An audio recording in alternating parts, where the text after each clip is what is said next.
once you've completed trimming up the edges of your surface, you can add what's called an edge breakline. So on the surfaces tab, we're going to go to edge breakline, and what this is going to do is we're going to give it a name. We'll call it edge of FG.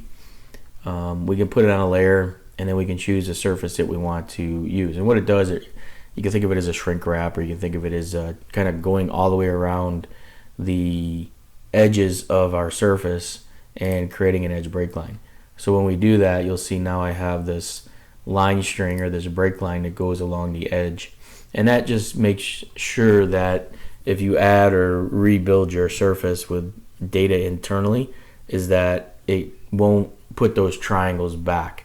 Think of it as a boundary as well. It acts a little bit different because it's more of a hard edge, and it's actually acting as a break line and giving tighter surface connections along the edge of your surface. So again, that's the edge breakline command.